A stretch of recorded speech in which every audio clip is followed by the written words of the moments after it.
Welcome to Relentless Pursuit with Marjorie Dudley. Real conversations with entrepreneurs, business owners, and leaders who refuse to settle.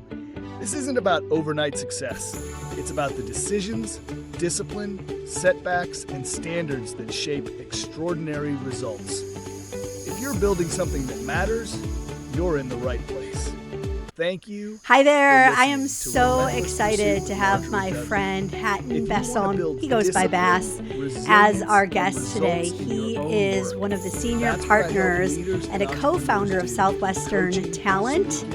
And Bass, it's great to have you. Tell us a little bit about your company, your organization, and tell us a little bit about you. Thanks, Marjorie. So, we... Myself and Marjorie knows each other from Southwestern family of companies. We used to do the crazy job of knocking on doors 21 years or 20 years ago. And one day at a barbecue, my brother-in-law, Peter Berger, mentioned he's busy with a company that is starting up. And I was looking at the model and everything, and it looked very exciting. And I said, well, this is something I need to be a part of. What do you need to take this to the next level? And he said, we need a US partner. So I said, okay, well, I sold books for this company way back when. Let me phone them and see if they're still interested in building company number 25 or 26. And we did that. And 2 years later, here we are. And so this is one of the things that I find fascinating. You are in South Africa right now as we speak. There's what's the time difference between the East Coast and South Africa? At least 7 hours. 7 hours. And so where is your business predominantly located? Not where are you physically located, but with the people you do business with, are they predominantly in the United States? We only cater for US companies and CPA firms. And basically what we do is we connect the equivalent of a US CPA, which is called a South African Chartered Accountant, and they all work remotely from South Africa. So we've got the supply in South Africa and the demand in the US, and we bridge the gap and connect them with each other. So what has it been like living in South Africa and doing business in the US? And obviously you said your brother-in-law needed a US partner, and so you brought this to the Southwestern family of companies.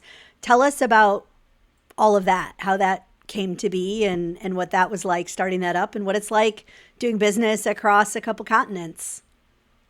Marjorie, it's probably one of the most difficult things I've ever done is to break in an entire new market from a different continent, getting to know people, knowing what they like, what they dislike, how they operate. Just entering the whole professional services market was a whole new thing for me. I used to be in industrial sales, and I would get into my vehicle 16 times a day, and I would still knock on doors for the last 16 years and just do face-to-face, build rapport, get in the door quickly, get my sale, get my purchase order, and get going and deliver the product. And now But in South Africa, right? You were local. Local, everything was, so familiar. I used to do it in my mother tongue, which is called Afrikaans. So now I have to sell in my second language, which is English. And I have to, with a whole new sales cycle, which is from 30 minutes to 6 weeks, 8 weeks, 2 months. It's a whole different ball game, and it's been very challenging.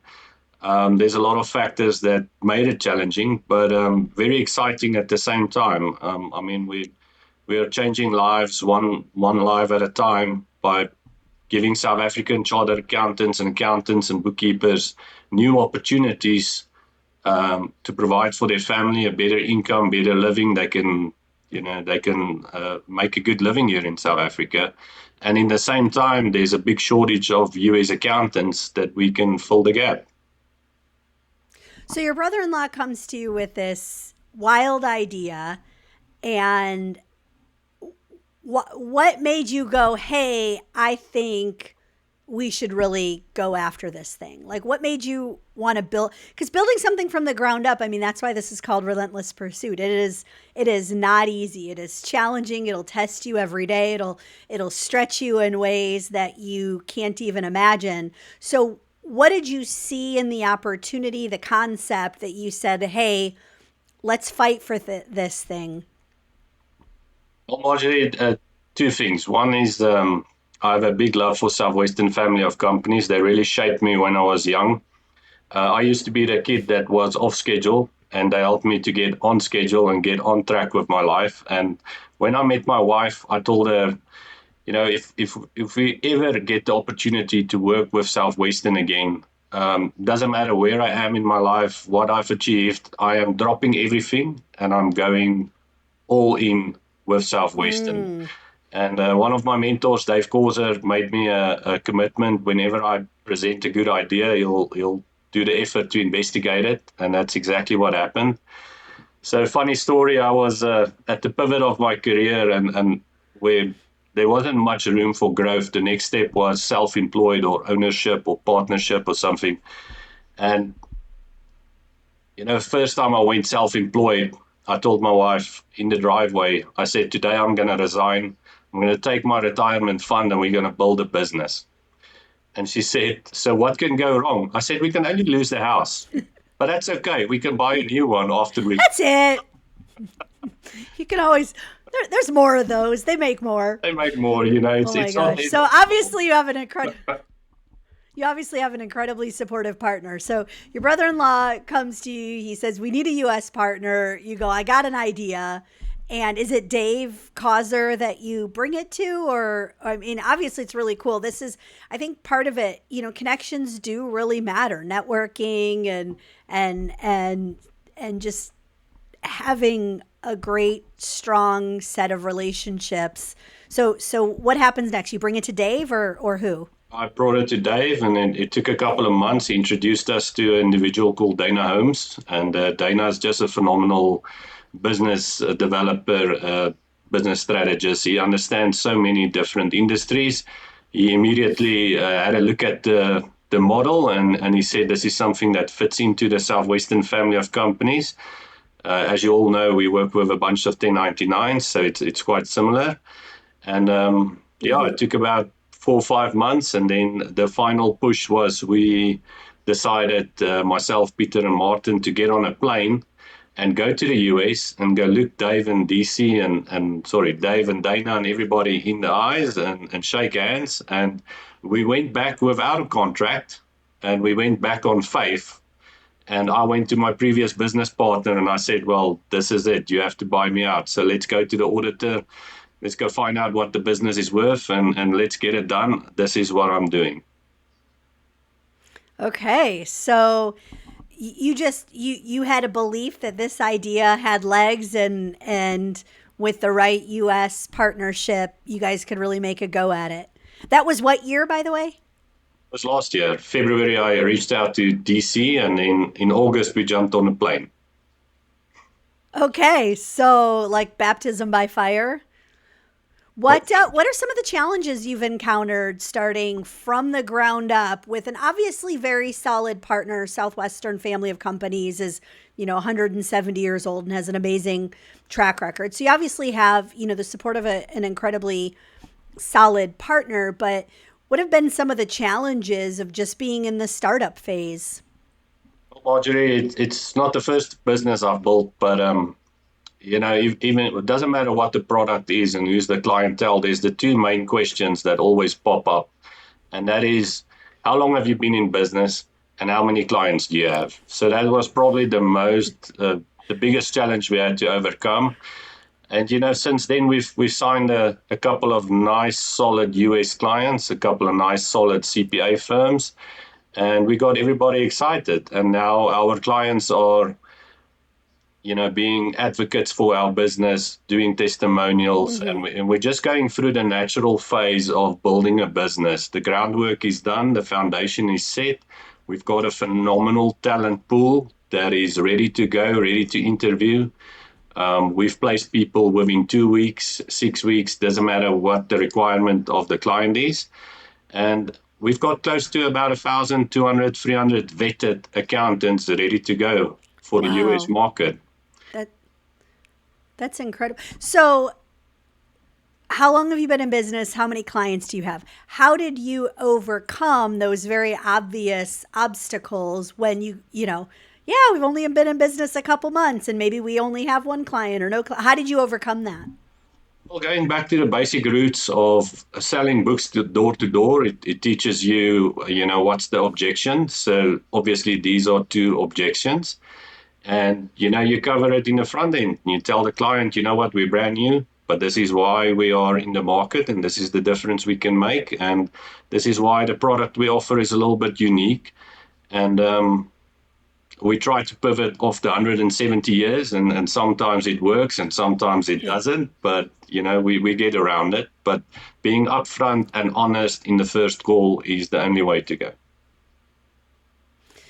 Yeah, absolutely. And so you're leveraging the partnership when it makes sense or when that gives people a little bit of credibility or comfortability. So what has been your, hustle? I mean, I know as a business coach, you don't trip over success in business by accident if you're not putting in the legwork first. What has been your legwork? What has been the day in and day out grind that you've been pursuing in order to make this thing successful?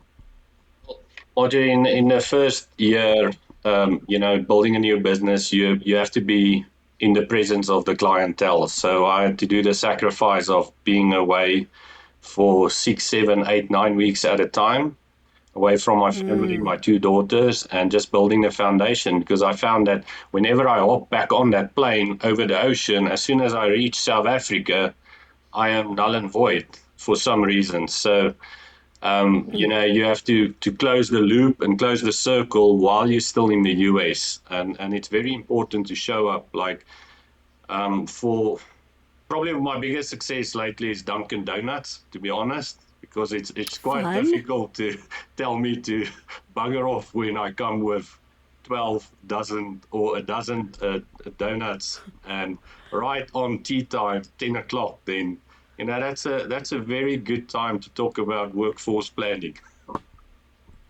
Right. So being in person, being face to face, is there any challenge with the time zones? Is there any challenge with the intercontinental? I mean, even though obviously we all speak English, is there any challenge with, accents and things like that? Like, how have you overcome the variety of challenges of just being intercontinental? So we do have a time difference, which is beneficial to the client, and also it could be a disadvantage. But if the client is open to offshoring, he knows about the time difference because it's no different to the India market and the Philippine market. So we compete with longer time difference. So it's actually an advantage for us, looking at 4 or 5 hours with some continents. But selling from South Africa, we had to create a whole new schedule. So in the morning I would prep, in the morning I would do my planning before a call. I would know exactly who am I going to speak to, what pre-approach I'm going to use, what names am I going to drop, what angle can I find to find something in common with this individual that I'm going to have a conversation with. And I normally work till about 10 p.m. in the evenings, because if you want to build a business, 9 to 5 is out of the window. That's a common theme. That's absolutely a common theme of putting in the work, and it's not a 9 to 5 job. You said you'd started some other businesses. What are some of the other things you've started? Well, the biggest one was an industrial tooling company, and it was lots of fun seeing a business from planting the first signage pole, getting the signage designed with the graphic design company, ordering your first stock, getting your first clients, and just building a massive business where in 4 or 5 years you were one of the top retailers and resellers of industrial tools in the industry in that region. Tools or tubes? Tools.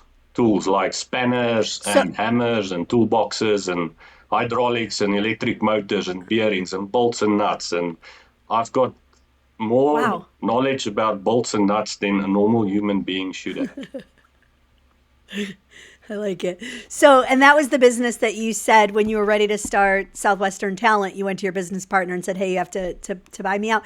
So, what was that like? Because I know a lot of people, it's their dream to build something that you can actually sell. You know, it's not enough to just build a business where you're essentially an employee of the business you built.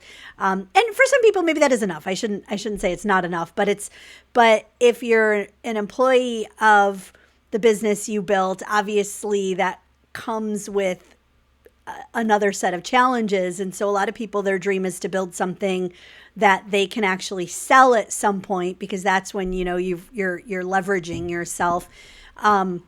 What was that process like? And talk me through how you built that and scaled that with your business partner.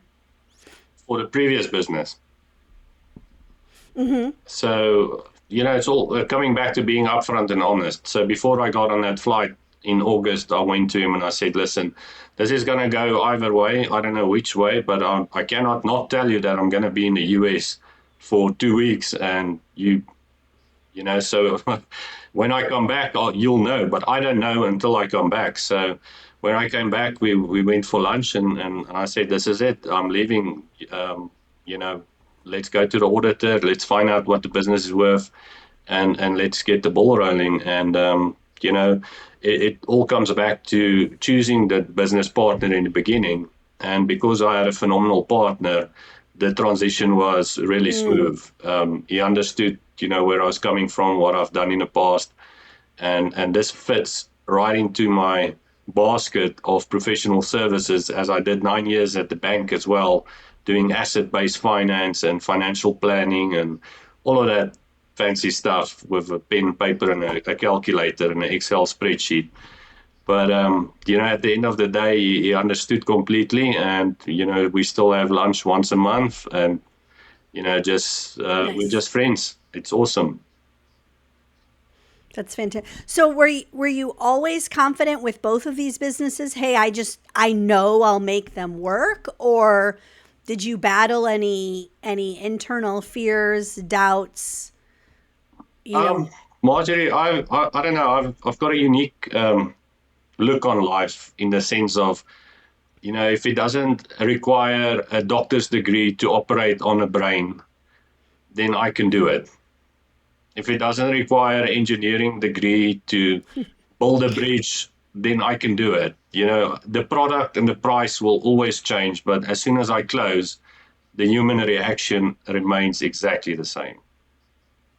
so where did that come from? How did you develop that innate trust in yourself that, hey, I can figure this out. I can find a way? The book field. It all comes back to the book field, you know, after knocking on Tell people 10,000 what the book doors. field is. The book field. We both sold books, but tell people what that is. It's the place where you get tested every 5 minutes for 12 hours a day. It's a place where you Right. knock on doors, you get rejected. It's the most character building experience ever provided that you can sign up. It's probably the biggest internship in the United States. And It's a college internship with the Southwestern company. and Now, you were in South Africa as a student and you got recruited over here, or how did that come to be? so at the time I was studying at Stellenbosch University, close to Cape Town in South Africa, and I was doing a part-time work as a bar manager. And somebody came and ordered a drink, and he sounded very funny. And I was like, why are you sounding so funny? He's like, no, I'm from America. I'm from California. I'm here to recruit students. I was like, recruit them for what? He's like, no, I'm going to teach them how to run their own business. I was like, okay, well, that's something new. And he said, yeah, would you like to see a presentation? I was like, for sure. And the next day I went to the place they did the presentation, and I signed up. And that was in 2004. So what did he tell you? What did you know? What did you know when you signed up? What were you told? I was told I was going to run my own business, and I'm going to sell books Okay. door to door, and I have to pay my own way to Okay. get there. I am going to sales school for a week. I'm going to stay at the host family, which is unknown until the day I move in. And You're gonna find your own host family probably. Yeah. yeah, Work there's 100% commission. 100% commission. I have to pay my own way. So if I don't make it, I don't make it. Right. But it was a unique experience. So my first summer was a horrible summer. I didn't do very well. And then at the end of the summer, I realized that the problem was me and not the program. Um, Okay. so when How did that epiphany happen? it's common sense. I mean, just be honest with yourself, then you'll know. So, Oh, but I was off schedule. right. Like, hey, there's all these examples. Okay. I could only feed so many ducks in a pond in this in a suburb. So I know I Tell was. people what off schedule means, by the way, because that's a little bit of like book kid lingo. Yeah, so off schedule is not going to work, not doing what you are told that works, that has worked for 100 and something years, and trying to invent your own way and trying to go off script and find something new or something else that works. But at the end of the day, the system works, which was created by Southwestern. There's no other way. It's just, it is what it is. So at the end In of short, like off schedule's not following the plan not following the plan, that it's being you naughty. set. Yeah, like, we work with a lot of salespeople in financial services or mortgage or insurance or, you name it.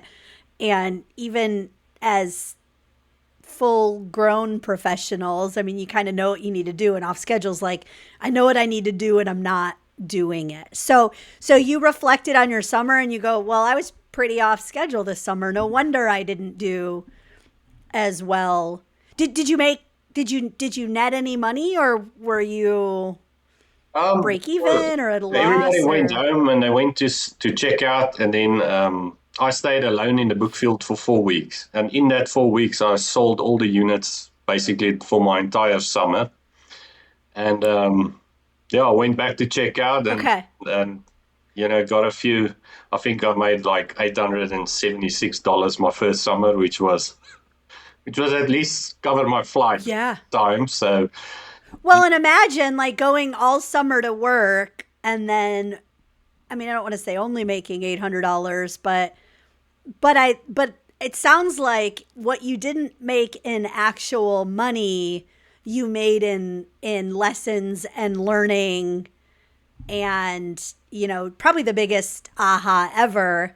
Like what I hear you saying is, I realized it was my fault. You didn't yeah.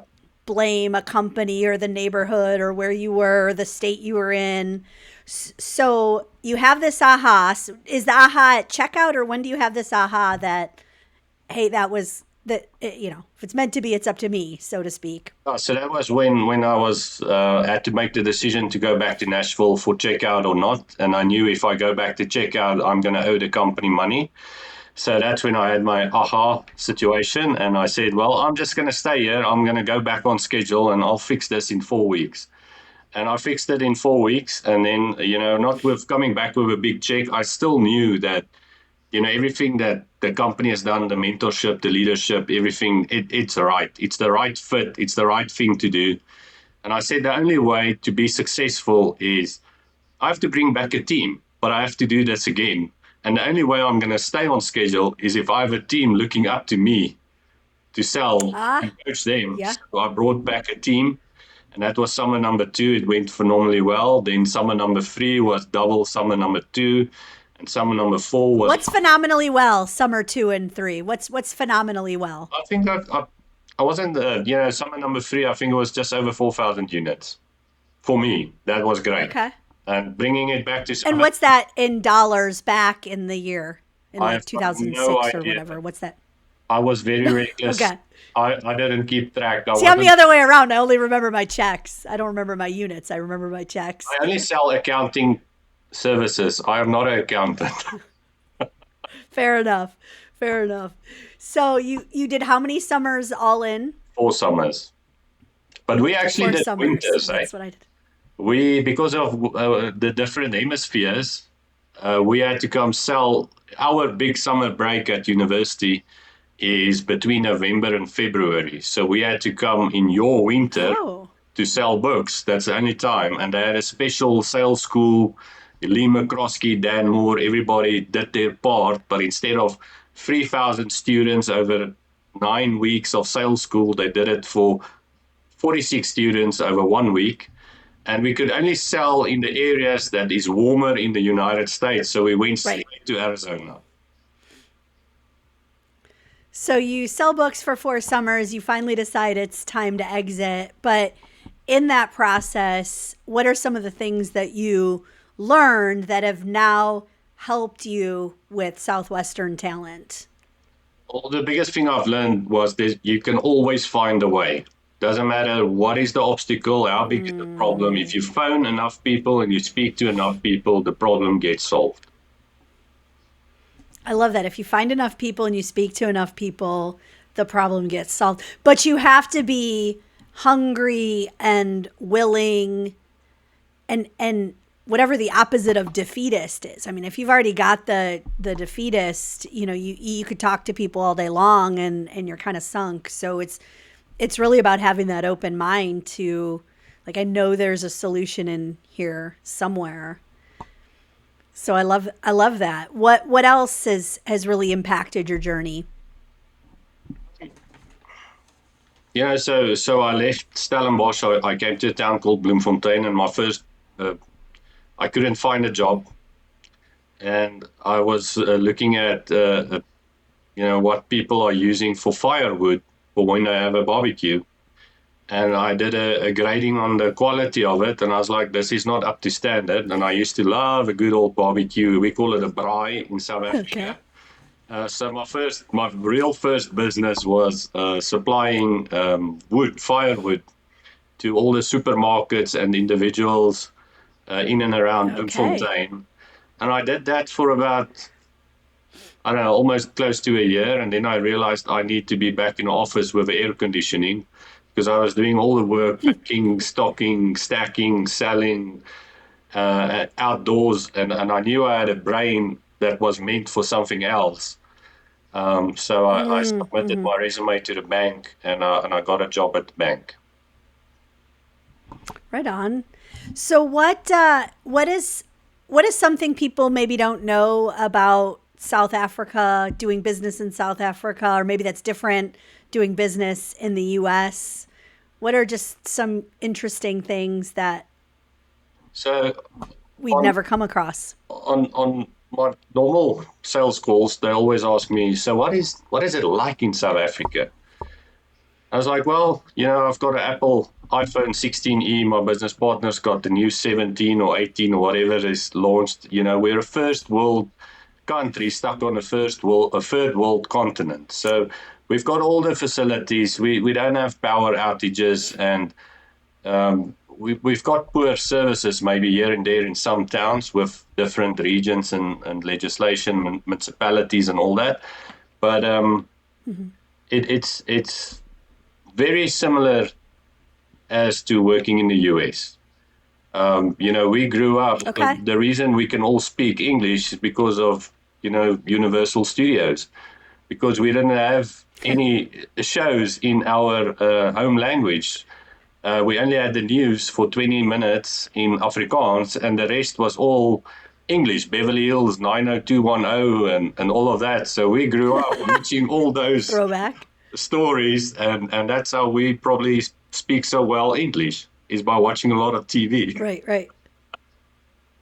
That's hilarious. Yeah, in Beverly Hills 90210. That's a throwback. Do you keep a different schedule now? Do you keep a more US based schedule since all your business is here, or what's that been like? Well, let me tell you, so after knocking on 12,000 doors, I've got no shame. And I'm going to show you something. So my new schedule and my New Year's resolution is, in the morning, 5:30, I wake up. I get the house going with my 2 kids, get them ready for school. I drop them off. And as soon as I drop them off, I am in the swimming pool with my new South African flag swimming trunks, my Speedo. Oh my gosh, that's fantastic. I thought only Americans put their flag on their bottoms. I thought that was a Let's just do it. uniquely. So then I get my 30 minutes of exercise, get the blood rushing, the oxygen, everything. And then from 9 till 1 o'clock, I'm doing my prep and planning and all of that. And then I go pick up the kids again. And then from 2 o'clock, 3 o'clock till 6 o'clock, I do American time-based calls.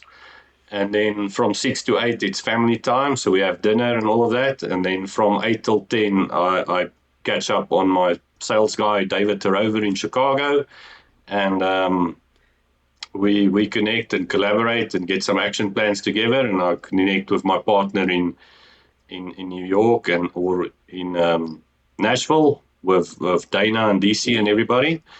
Or do some sales calls. But 10 o'clock, I switch off the PC and then I go to bed.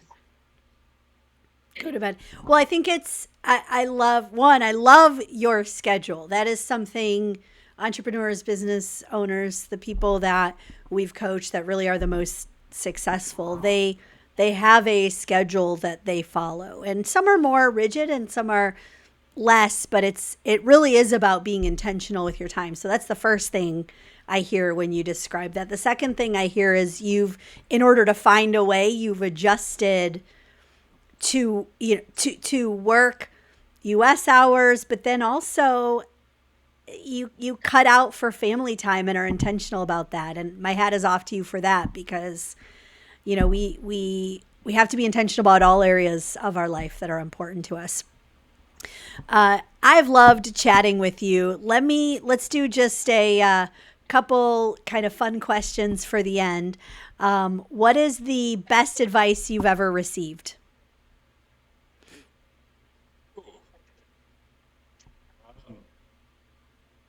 So after school, I hopped on a plane to go work in the UK for 2 years.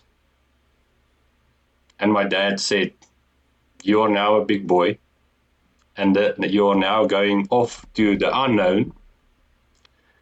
So you cannot come back with a tattoo, an earring, a wife, a child, or a girlfriend." I was like, "So what do you mean?" It's like, "You are going to work for 2 years, and that is all you're going to do. No party hardy for you in England." So basically your dad was telling you to stay on schedule. He was like, stay focused and stay on schedule. Don't do the bad stuff. So that's the best advice my dad gave me. The best advice in business is just do it. Like if you have an idea and you believe in yourself, register a company, resign, trust yourself, everything else will fall into place. Just do it. And that's why I love the Nike sign with the logo. Just do it. Mm-hmm. I love that. And what gives you hope and optimism for your future, for the future of Southwestern Talent? What has you really excited? The fact that we are all still here, and that, with all the talks of AI, we don't have a Terminator scenario at the moment, which is really cool. And we are adapting with AI to use it with our accountants. And I think the most exciting thing is that we make such a huge difference in South Africa. And every time I get, I think about getting negative, I was like, okay, well, there's people that need our services in the US and there's people that need our services in South Africa. Let's just connect these people, make it happen, and tomorrow is a new day.